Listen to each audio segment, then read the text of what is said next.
Bueno, muchísimas gracias, doctora Mónica Moraes. Es un placer, es un honor tenerla a usted como presentadora como la primera presentadora de esta serie de webinars que estamos organizando, como les decía, entre tres organizaciones hermanas. Una es la oficina de NatureServe, la oficina de GeoBond, que está en Leipzig, en Alemania, y EcoHealth Alliance. Estas tres organizaciones trabajando en conjunto para lograr un poco que se visualice, que se dé propaganda un poco a las iniciativas locales, regionales y globales que están tratando de generar la información que nos va a ayudar a medir el pulso de nuestro sistema vivo. La doctora Mónica Moraes ha sido mi profesora. Ella ha publicado muchísimos artículos, muchísimos capítulos de libros completos. Es una eminencia en la biodiversidad, en la biología de Bolivia y en la región. Estoy muy orgulloso y muy feliz de tenerla hoy presentando el primer webinar de esta colaboración. Gracias, Mónica. El piso es tuyo. Muy bien, con mucho gusto.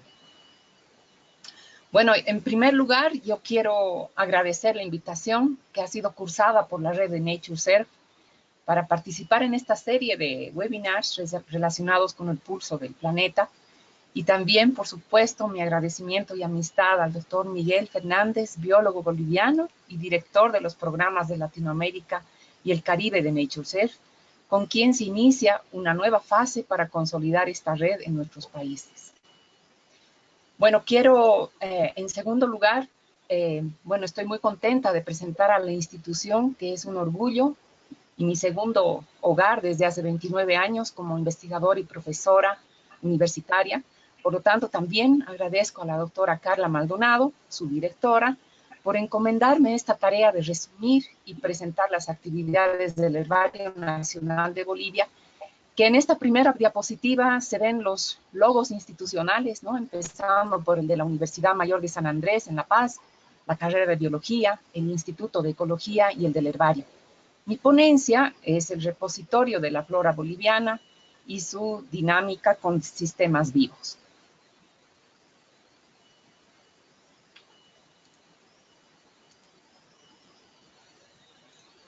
Bueno, el Herbario Nacional de Bolivia, cuyo acrónimo es LPB, según el índice de herbarios a nivel internacional, es un importante centro de investigación en Bolivia y ha ilustrado una trayectoria en los que próximamente serán 35 años de trabajo. Este compromiso nacional e internacional de proyectos aplicados en todo el territorio nacional cuenta con, bueno, es presentado con una interacción muy estrecha y permanente con herbarios nacionales como el de Cochabamba, el de Santa Cruz y el de Chuquisaca, así como otros menores, pero también en una red muy grande a nivel internacional. Nuestro logo incluye precisamente a este papujú, como es conocido en Bolivia, es el Iconia rostrata, que hoy en día es un símbolo patrio en nuestro país. Bueno, nuestros objetivos, no sé qué ha pasado, están ligados prácticamente, como muchos otros herbarios, a la investigación de la flora y la vegetación de nuestro país, generando información sobre biología, ecología y aprovechamiento, además de intensos relevamientos y sobre todo interpretaciones a nivel biogeográfico, pero también hemos incursionado hace unos 15 años ya en investigación etnobotánica, que un poco apunta en conjunto con todos los demás esfuerzos hacia la conservación y un uso adecuado del patrimonio natural nacional. Entonces, estamos conformando grupos de trabajo que, como ustedes pueden ver en el último objetivo, está comprometido con esa vinculación en el ámbito universitario para formar investigadores de pregrado y posgrado en la carrera de biología. Como ustedes han visto, la charla ya está presentada en el resumen que ha sido divulgado por NatureServe y se basa prácticamente en la trayectoria dirigida hacia dos conjuntos de sistemas vivos, ¿no? Con base a la capacidad que se ha consolidado en el avance logrado y el respaldo de nuestra colección científica. También mencionaré 3 hitos históricos en nuestro aporte a la documentación botánica que acompaña a nuestra labor y compromiso en Bolivia. Uno de los sistemas, o sería el conjunto de sistemas vivos de Bolivia, es precisamente aquel que está enfocando a nuestros paisajes naturales, ¿no? Está enmarcado en un ámbito sobre todo basado en las tierras altas, que por supuesto está ocupando un sector más occidental, y las tierras bajas en el este, hasta llegar con una intermitencia de colinas muy antiguas, de rocas precámbricas, conocidas como el Cerrado, en el este, ¿no? Hay un amplio rango altitudinal que está cubriendo desde el aluvión amazónico a 150 metros de altitud hasta llegar a los picos nevados en la cordillera de los Andes oriental, pero también en la parte occidental.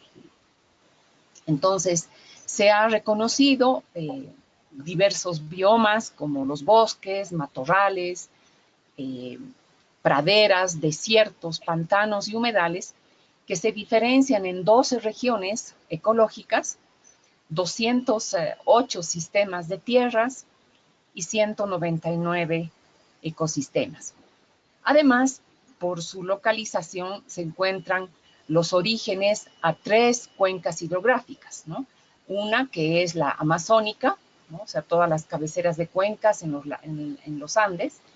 Luego está la cuenca endorreica del altiplano, que es cerrada, y la cuenca que nace para alimentar a la cuenca hidrográfica Paraná-Paraguay. Entonces, en conjunto hay una importancia continental precisamente en relación a, bueno, la disponibilidad de aguas. Entonces, voy a mencionar, claro, los bosques amazónicos están cubriendo todo este aluvión, pero intermitentemente están interrumpidos por áreas de sabanas. Y lo mismo sucede hacia el flanco más oriental, donde tenemos más bien bosques más caducifolios, intermitentemente con paisajes, por ejemplo, del Pantanal, y finalmente hacia un bosque mucho más seco. En cuanto a los Andes, pues presentamos un flanco cubierto por bosques muy húmedos, que son conocidos más generalizadamente como los yungas, y bosques también montanos, pero más influenciados tal vez por estos vientos secanos del sur, que favorecen hacia un paisaje más caducifolio y por lo tanto inclusive con elementos más templados.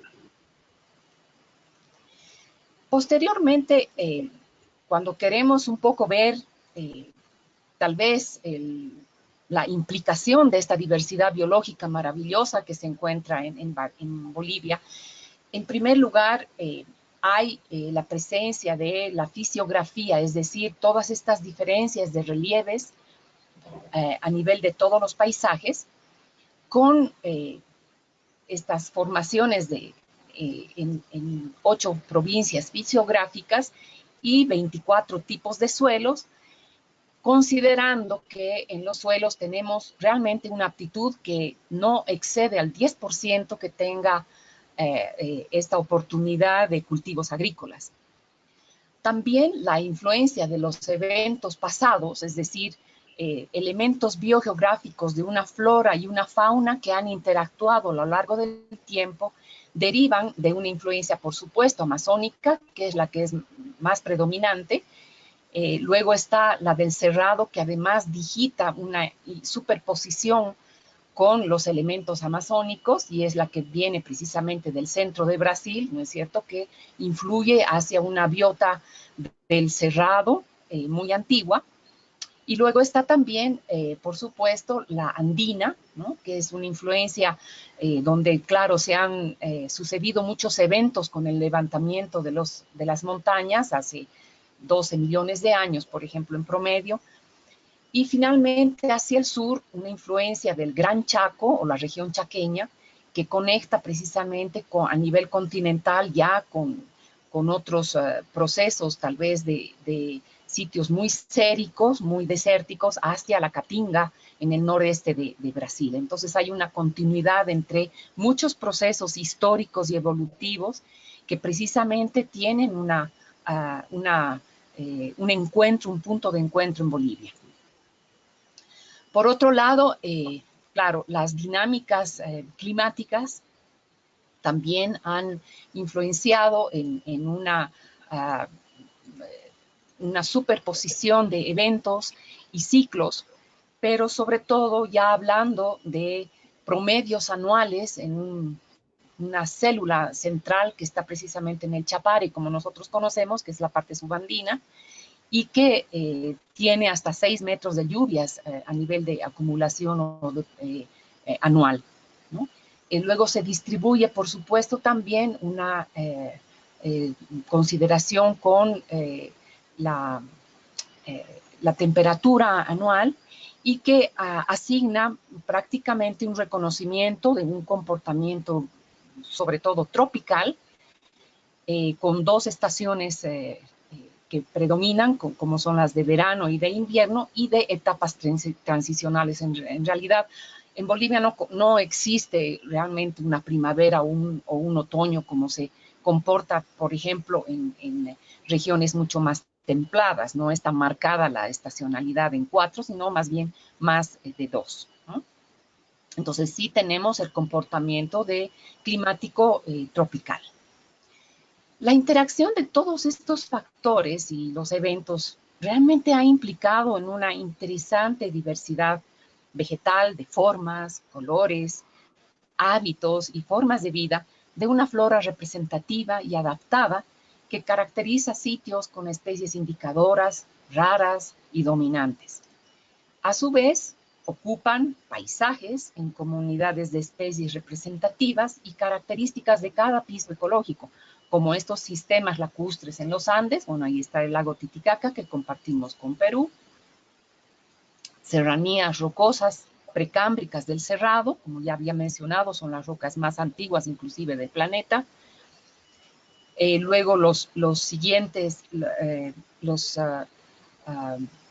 estos aluviones cubiertos por varios tipos de bosques, por lo tanto ya es son etapas más, o sea, geológicas mucho más recientes, ¿no? Mucho más cambiantes, y con múltiples estratos para bosques, por ejemplo, estos bosques montanos que están influenciados por permanentes nubes y hasta lluvias orográficas, ¿no? Que se van conformando in situ.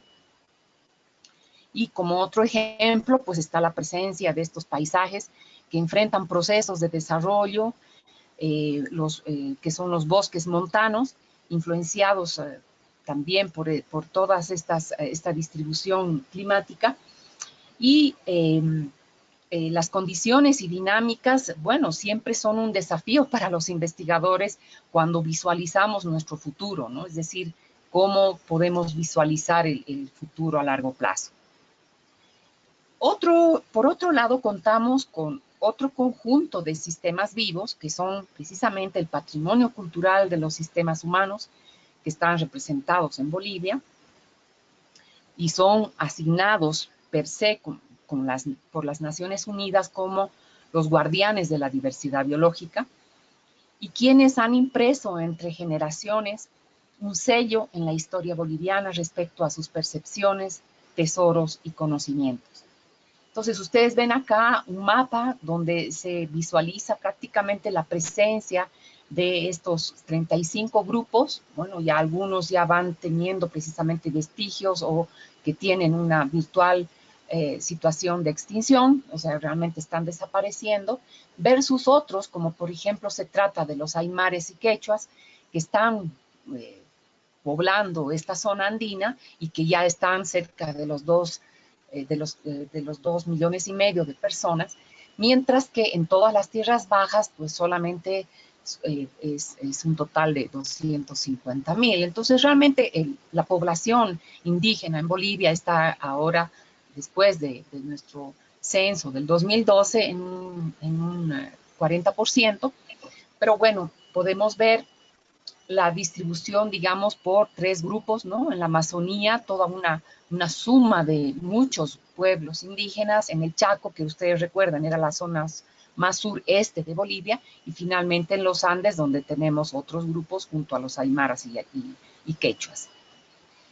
Bueno, los símbolos, ustedes saben, el sol viene a ser una génesis, digamos, de la vida. En el caso de los andinos, este es un sol Tiahuanacota, ¿no? Pero también tiene su equivalente entre muchas culturas de las tierras bajas, entre los amazónicos, que también consideran al sol como el creador de la vida. Entonces, claro, son muchas caras, ¿no? Hay mucha fenotipo, digamos, de los orígenes andinos y amazónicos, entre poblaciones o comunidades que son sedentarias, es decir, se han instalado a lo largo del tiempo en determinadas tierras, y aquellos que son seminómadas, anómadas, que guardan una estrecha relación con su entorno y las costumbres. De ellos aprendemos prácticas productivas, cultivos de plantas, aplicaciones, usos de especies útiles, pero también toda esa parte, ese espíritu, digamos, de ocupación del espacio, su simbología, entre muchos otros temas interesantes. Ustedes aquí ven precisamente la comparación, digamos, entre censos que se ha tenido respecto a los pueblos indígenas en Bolivia, las diferencias porcentuales, pero realmente nos quedamos, ¿no?, virtualmente con casi 3 millones de personas que están poblando nuestro país, y estrechamente relacionadas con el reconocimiento, tal vez muy conocido en Bolivia, respecto a la ocupación territorial, que ha sido reconocida por el Estado boliviano. Y esto genera, por supuesto, una impresión de ocupación espacial con sus culturas, sus migraciones y sus tradiciones. Entonces, claro, como parte de los eventos actuales, enfrentan también la destrucción de ambientes de los cuales se nutren y cobijan frente a proyectos de desarrollo, planificación deficiente e incipiente proyección integrada. Con esto se han conformado grupos de investigadores que, con la referencia cíclica, digamos, con base a la etnoecología, rescatan los saberes y valores culturales en un flujograma permanente de corpus, ¿no?, de conocimiento en la práctica y todo el entorno de la cosmovisión. Estos investigadores etnobotánicos entonces han consolidado procedimientos de acercamiento, interacción y confianza, como el acompañamiento a sus labores cotidianas, talleres participativos y otras técnicas para el registro y evaluación de sus conocimientos. En un crucial encuentro de saberes, ¿no?, entre científicos y étnicos, se ha trabajado con muchos pueblos, pero sobre todo con aquellos que pueblan en las tierras bajas de la Amazonía, y que hemos utilizado también el contraste respecto a género y edad para completar los registros en campo. También se ha enfatizado en relevamientos con niños, con quienes inclusive se ha ingeniado un poco más algunos protocolos, ya que son el grupo etario que es más relegado en los estudios etnobotánicos a nivel regional, y se han organizado, pues, talleres de dibujos, encuestas y trabajo en clases que ha simpatizado muchísimo con los niños. En nuestras investigaciones hemos encontrado diferentes tópicos que permiten acercarnos a la gente y sus valores culturales, que asignan pueblos en la necesidad cotidiana y de subsistencia familiar, en sus artesanías, pero para muchos de ellos están utilizando en realidad materiales que son parte de su diario vivir, ¿no? Pero para nosotros ya son artesanías, ¿no es cierto?, en agriculturas estacionales y en las plantas que son utilizadas, ¿no? A veces son inclusive utilizadas en huertos muy ingeniosos dentro de las viviendas, como para utilizar algunas partes de plantas o para construir juguetes. Como les dije, se nos ha vuelto un núcleo muy interesante de trabajar con los niños. La seguridad alimentaria, como muchas otras subcategorías, constituyen uno de los énfasis que son parte de nuestros trabajos con las comunidades humanas. La consideración de especies tienen sabores, colores, aromas y el respaldo de una respectiva variación genética que merecen ser reconocidos por la ciencia. Las chirimoyas, que están al centro, el pacay, bueno, tiene varios nombres, de leguminosas, que normalmente son consideradas las familias de los alimentos, las granadillas, el tomate de árbol, los tumbos, como una muestra mínima en realidad de lo que brinda nuestro país, y muchos de ellos son cultivos marginados o casi olvidados. Sin embargo, es importante hablar de nuestras capacidades instaladas. Hasta el momento estamos bordeando los 350.000 especímenes herbarios y realmente conocemos que es un sólido avance cuando hace 34 años iniciamos nuestra labor con solo 4.000 especímenes. La densidad de las colecciones, como pueden ustedes ver en el mapa que está en la derecha, bueno, muestra prácticamente un eje que no solo se relaciona con un eje vial o económico, pero también coincide con otras implicaciones de riqueza, endemismo y otras particularidades de la flora de Bolivia.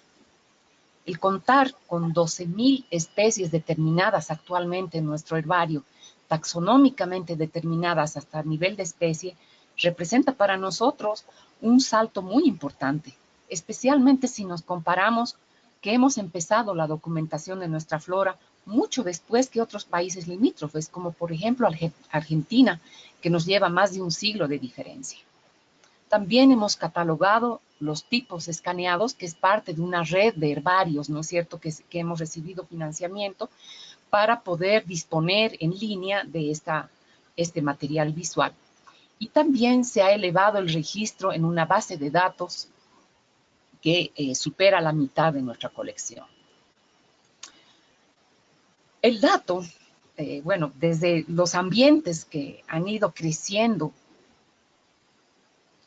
en nuestra cotidianidad, es decir, el trabajo de campo que hacemos, es parte de la vinculación que nos incorpora prácticamente en una red internacional de herbarios. Desde el trabajo de campo y las diferentes técnicas para preparar el material herborizado, prepararlo, disponerlo y organizar, genera condiciones que en algunos casos sí es un limitante de espacio, por ejemplo, las palmeras, de la cual soy especialista, y cada grupo guarda características que son sencillas hasta muy complicadas en lograr que contemos con un material representativo del campo, así como las hemos encontrado. O sea, en el caso de las cactáceas también tienen un protocolo, un procedimiento distintivo respecto a las otras plantas, por ejemplo.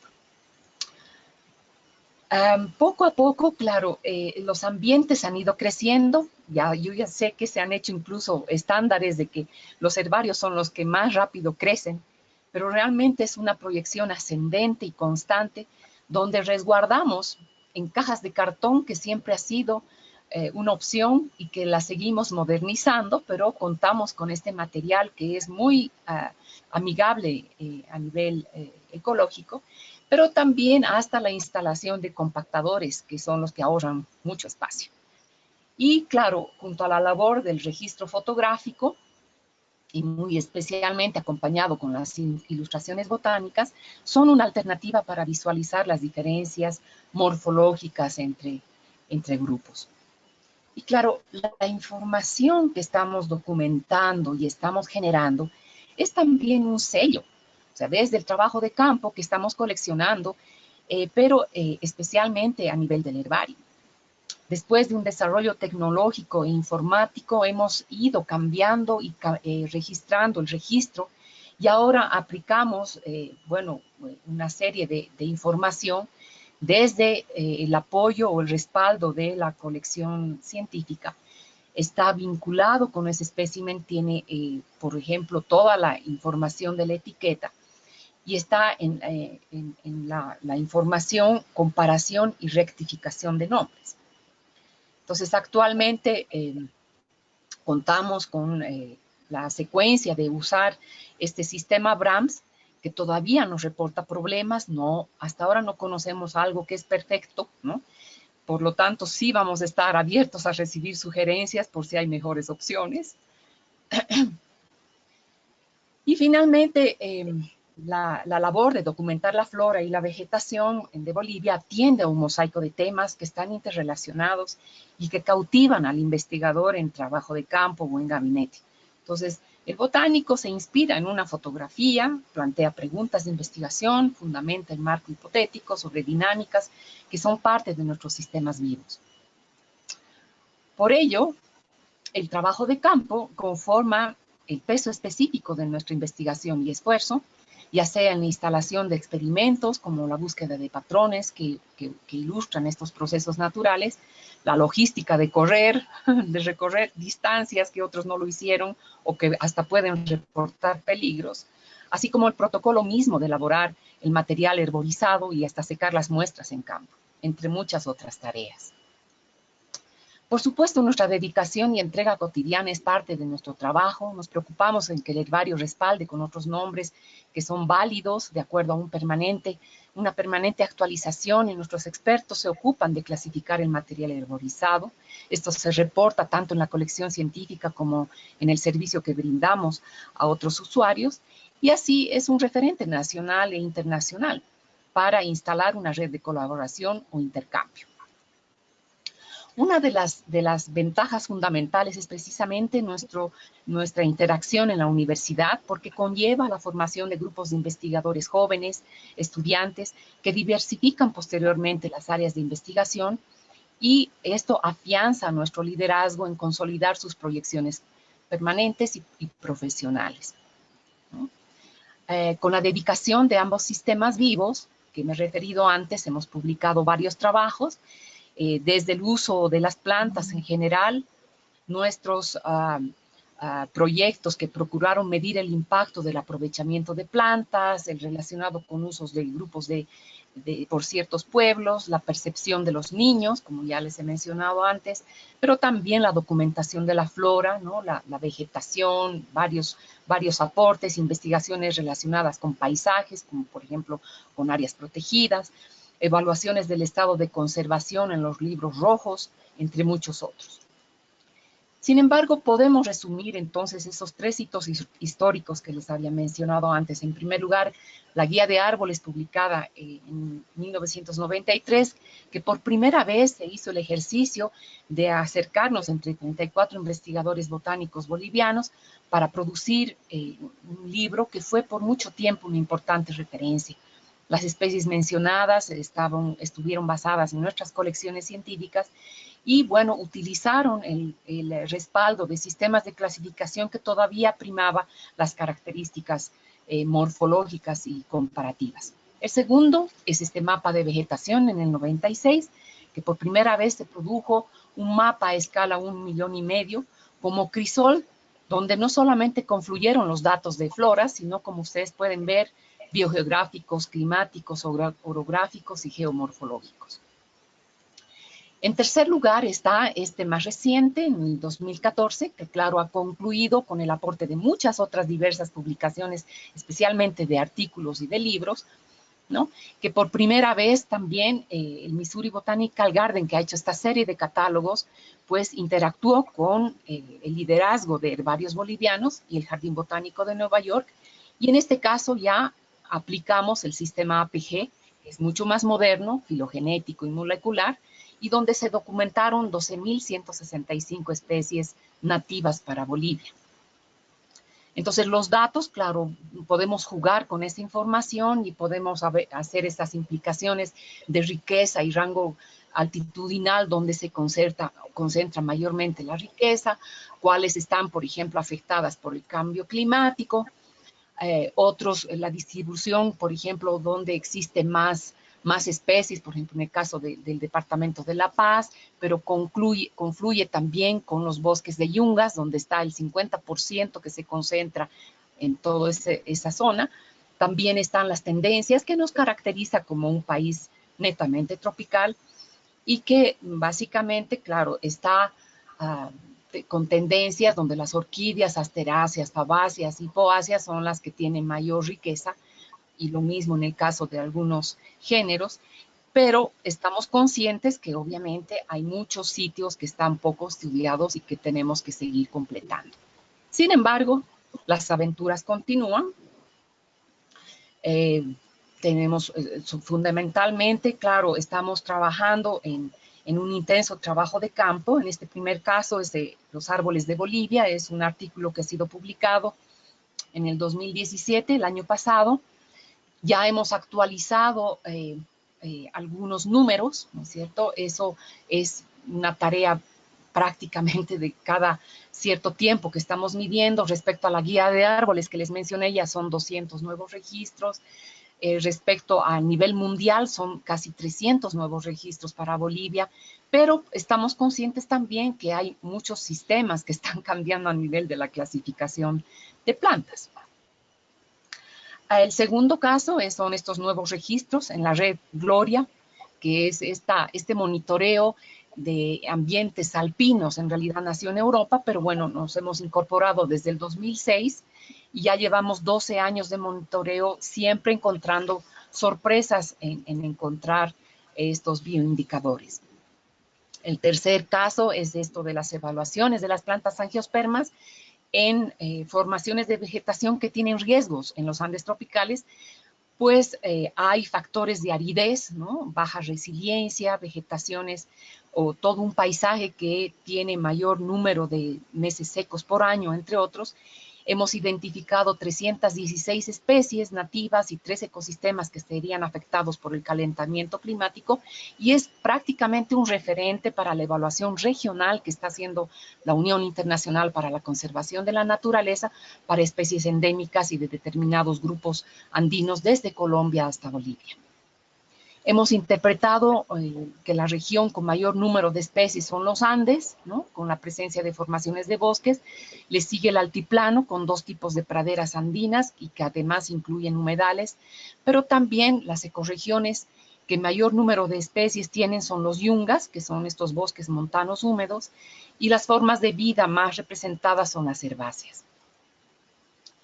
Luego, como caso penúltimo, está estas plantas endémicas que estamos preparando actualmente con colegas. Ya hemos contabilizado que es el 20% del total, y noten que, bueno, ya actualizamos casi 200 especies respecto al catálogo de Bolivia, que fue publicado en 2014. Las orquídeas son las que presentan mayor número de especies, son el 50% de todos los endemismos, y son los bosques montanos, a través de los yungas, que alojan a una mayor riqueza endémica. Y bueno, como quinto caso, estamos organizando eventualmente estas jornadas de etnobiología, donde hemos coincidido con experiencias de otras disciplinas estrechamente relacionadas como arqueología, sociología, antropología, agronomía, y que siempre generamos manifiestos que fueron circulados en todo el sistema universitario de Bolivia. Bueno, todos estos investigadores están comprometidos con su país y la ciencia. Un tiempo son estudiantes y tesistas, luego son especialistas y expertos. Es parte de nuestra historia, de una constante red que nos estamos alimentando, junto al plantel de investigadores, de personal de apoyo. Hemos logrado un importante avance que se plasma en un crecimiento permanente y una identidad nacional e institucional. Ahí tenemos los contactos que son para el herbario, tenemos una página web que poco a poco la estamos haciendo avanzar. Y bueno, ya para así terminar, consecuentes con nuestra labor, encontramos que es muy oportuna nuestra inserción en la red de NatureServe, donde las dinámicas aceptan las identidades de cada una de las instituciones que la conforman y promocionan el acercamiento entre centros afines, pero también complementarios. Así que vemos que es una oportunidad súper interesante para avanzar. Muchísimas gracias por su atención. Muchas gracias, Mónica, por esa excelente presentación. Creo que tenemos una pregunta de uno de los participantes. Le voy a dar la palabra. Juan Carlos Criales, te voy a poner tu micrófono en línea. Muy bien. Adelante, Juan Carlos.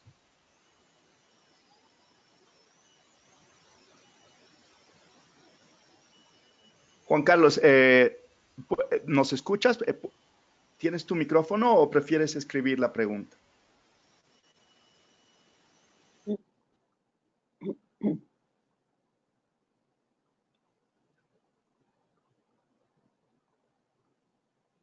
Ok, la ha escrito la pregunta. Está teniendo problemas con su micrófono. Dice, muy interesante la exposición. Quiero preguntar si hay algún plan de utilizar los datos de la colección del herbario en listas rojas de ecosistemas para Bolivia. Pregunta de Juan Carlos Crial.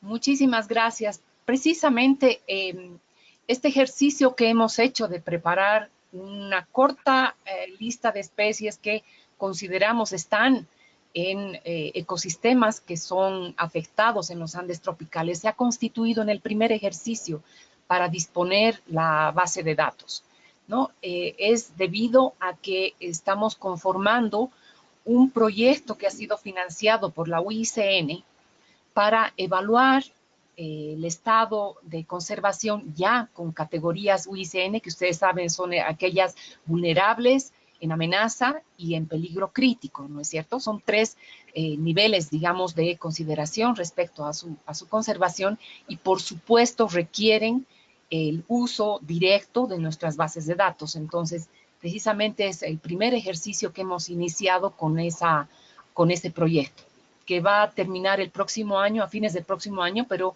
está tremendamente respaldado por la documentación de nuestros datos. Perfecto. Tenemos otra pregunta de Florencia San Germano. Florencia, te voy a conectar el micrófono. No sé si estás ahí.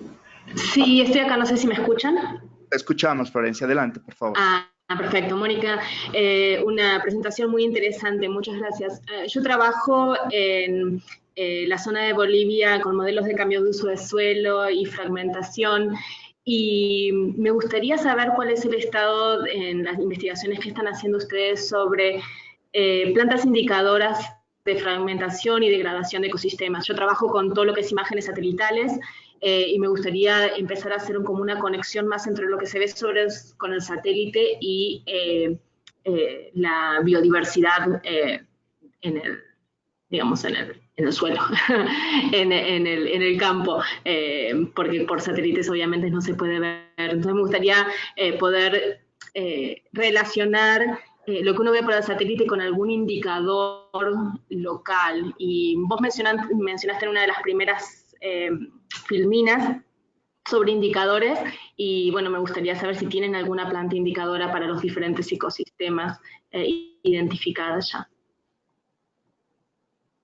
Mil gracias por tu pregunta. Bueno, tú decías, pero que el factor aquí que esté afectando es el proceso de fragmentación, ¿verdad? Entonces, en ese caso, claro, estaríamos hablando un poco de eventos sucesionales, un poco el efecto de borde, esta situación de migración, etcétera, de algunas especies. Mira, ese ejercicio basado en procesos de fragmentación únicamente hemos realizado en la parte aluvional, digamos, de la Amazonía, entre una matriz de sabanas amazónicas y que está intercalada por diferente tamaño de islas de bosque amazónico. Es donde sí hemos circunscrito y hemos detectado estas especies que son indicadoras, digamos, de la fragmentación. Pero yo me avanzaría muchísimo si es que te respondería que hemos aplicado o tenemos esos resultados a nivel de país y de todas las formaciones. Entonces, quién sabe si pudiéramos intercambiar el contacto, pues con mucho gusto podríamos ver la forma de identificar precisamente con base a ciertos estudios que se hayan hecho por determinadas localidades en el país, podamos colaborarte para darte, digamos, tal vez esa orientación en seleccionar esos indicadores. Definitivamente me encantaría poder colaborar con ustedes y tal vez podemos combinar la información que yo tengo por información de satélites y de análisis de conectividad, hasta para por ahí hacer algún tipo ay, discúlpame, pero con el español se me complica, utilizar la información satelital para localizar las zonas de muestreo en las que podemos buscar estas plantas indicadoras para ver si hay alguna información que sea buena para ustedes y para mi trabajo también. Le voy a buscar tu email. Ahí lo vi en la pantalla. Así que te voy a escribir y hablamos y vamos a hablar más de ese tema, pero muy interesante la presentación. Qué bueno, muchas gracias. Esperamos tu contacto. Gracias, Florencia, por la pregunta. Hay una pregunta más de Víctor Hugo Calderón, Cadima. Víctor Hugo, te voy a conectar el micrófono. Víctor Hugo, ¿estás ahí? Sí, ¿me escuchan? Te escuchamos, Víctor Hugo. Bueno, primeramente felicitarnos por la presentación. Es bueno conocer todos los proyectos que se tienen en Bolivia. Bueno, mi pregunta era con respecto a la base de datos. Yo trabajo con base de datos, entonces quisiera saber cuál es el mayor problema o cuello de botella que tienen para alimentar la base de datos desde que inician la colecta hasta que se llenen, si no a su base de datos que tienen. Y otra pregunta, ¿en qué qué gestor de base de datos están alimentando esta base de datos, ¿no? Perdón, sabes, está como muy variante tu volumen y no he atendido bien la última parte. ¿Puedes repetir? Claro que sí, no hay problema. Ahora sí. Mire, yo trabajo con base de datos y quisiera saber cuál es el mayor problema que ustedes tienen en alimentar esta base de datos desde que toman la colecta en campo hasta que tienen ya llenado mismo en la base de datos, ¿no? Y la segunda es, ¿en qué gestor o en qué motor de base de datos están trabajando? Bueno, la segunda, con razón no la he entendido, porque no, es un dato que no sé, pero sí puedo responderte la primera. Definitivamente hemos ido cambiando y adaptando, pero ahora que estamos usando el BRAMS, que precisamente nos vincula entre varios herbarios, no solamente a nivel de país, sino a nivel internacional, es el dato de las coordenadas geográficas. Nos ha dado mucho dolor de cabeza, porque, ¿sabes? Pese a que tú pases como pases, si es en UTM o es en grados, en realidad tiene un factor de conversión automático este sistema y nos reporta el dibujo, digamos, del punto de esa colección, incluso a veces fuera del país. Entonces, el proceso de limpieza y de rectificación hace que tengamos que hacer más esfuerzo, o sea, casi el triple de esfuerzo, porque no es solamente registrar, por ejemplo, hasta puedes vaciar los datos en una hoja Excel. Inmediatamente de la hoja Excel, tú puedes transferir a este sistema BRAMS. El problema es que automáticamente el sistema bota las coordenadas geográficas que tú has registrado en una interpretación distinta y que muchas veces es equivocada. Entonces, ese componente es el que más problemas nos ha dado, ¿no? Bueno, eso es lo que te puedo responder de tu pregunta. Mil disculpas. No, gracias Mónica por la respuesta.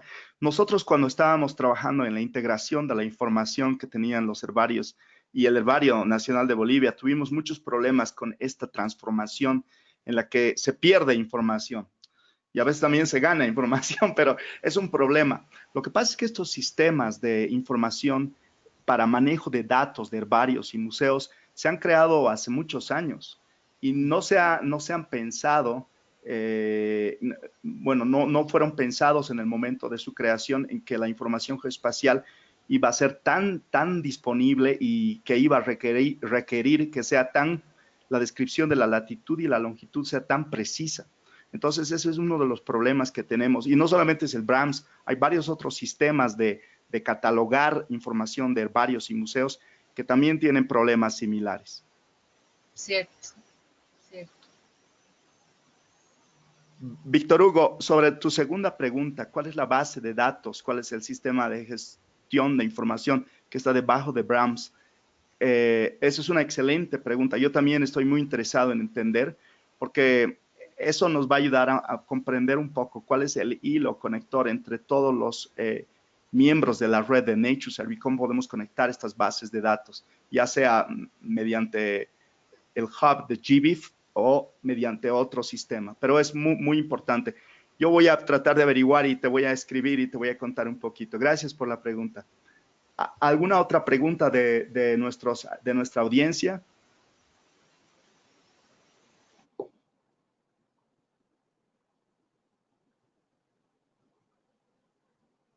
Bueno, creo que no tenemos más preguntas. Mónica, de nuevo, quiero agradecerte infinitamente por ser la primera persona que se ha animado a dar una charla en esta nueva serie de webinars, El Pulso del Planeta, que estamos organizando entre NatureServe, el Secretariado de GeoBond y la alianza de EcoHealth Alliance en inglés. Este es el primero de una serie, así que por favor a los participantes les pido que estén atentos porque las próximas participaciones son también muy interesantes. Estamos tratando de lograr representación regional, por lo que vamos a invitar a gente de otros países también, de la red. Tenemos representantes desde México hasta la Patagonia ahora en la red. Entonces, las presentaciones van a ser bastante diversas. Y el 2019 vamos a tener unas presentaciones en inglés que son un poquito más relacionadas a temas globales. Entonces, también estén atentos porque van a ser presentaciones tan interesantes como la presentación de la doctora Mónica Moraes. Nuevamente, Mónica, muchas gracias por tu tiempo, muchas gracias por toda la energía que has puesto en esta presentación. Con mucho gusto, pues Miguel, un abrazo a Nicole, a todos, y gracias por su atención. Ya nos vamos a conectar en otra entonces. Perfecto, gracias. Chao, chao.